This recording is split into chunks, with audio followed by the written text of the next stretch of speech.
Welcome back to the Xbox Basement, everybody. My name is John, and I do my best to cover all things Xbox. So if you guys missed it, back in June, Xbox did a massive update and rollout for a lot of things on the Xbox console. Some of them were aesthetic, and some of them were functionality updates.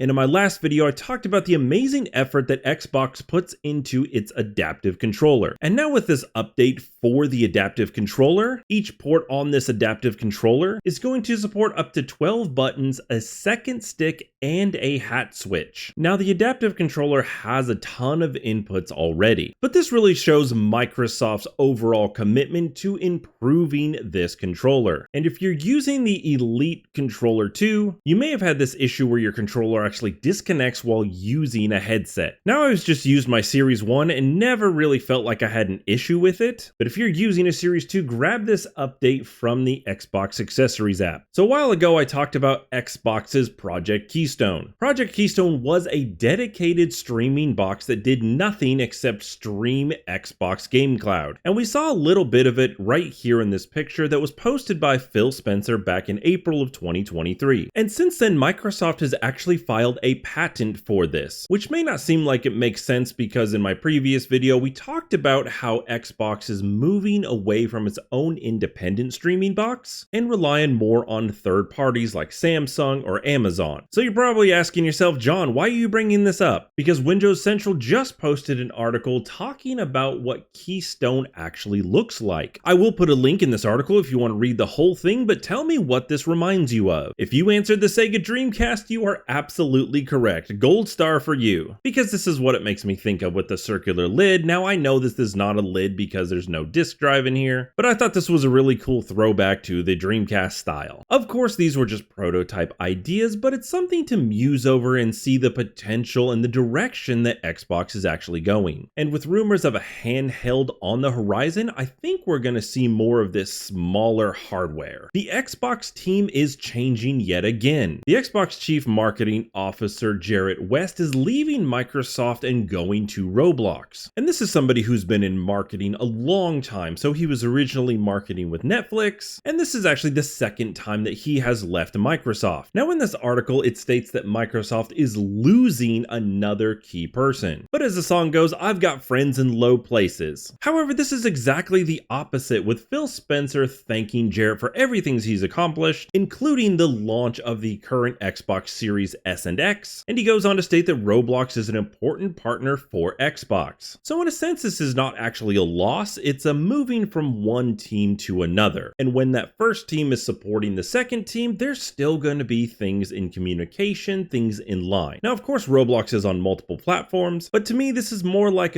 we have an inside person on another huge IP that also works with our console. And if you are a nerd for nitty-gritty details on things like this, check this out in the link that I will put in the description, because Phil goes into all sorts of statements about who is moving where. And one of the things he says is that people are going to be moving and coming closer together in different sections of Xbox. And it'll be interesting to keep an eye on any different marketing strategies that Xbox will use going forward. Look, I'm just gonna say it right now, I enjoy Starfield and I don't care what anybody says. I genuinely think people just don't give it enough credit as a valued entry into the Bethesda world. And I came across this list of amazing Starfield mods. Now, if you've run any mods like for the Fallout 4 community, you know how deep these things can actually run. And these are all going to be available on the Creation Club for Xbox. And this has a bunch of cool things like some armor for Boba Fett, armor for the Mandalorian, and a bunch of other Star Wars mods. So if you're a Star Wars fan, this is a really cool way to add a touch of Star Wars into your Starfield game. Now, when I play with mods, I usually don't play with game-breaking things, so something like this improved follower behavior are more the mods and tweaks that I like to use because they don't break the game. It doesn't put you in an unnecessarily advantageous role, and things like this always help the community. And all of these mods are going to range from just small tweaks to complete overhauls overhauls. So from things like fast starting of games, you can cut all the intros if it's not your first playthrough, to total world overhauls like more vegetation, more animals, things that are going to make the game even more immersive than what it is. And I've always appreciated that we can count on the Bethesda community for these small little fixes, for in-game things that are just slightly off balance or things that could just have some sort of improvement. Huge thank you to everyone who left some comments in my last video for just some critiques. Overall, I really appreciate the feedback that you guys give me so that I can keep making quality videos. As always, thanks for taking the time to check out this video. We will see you guys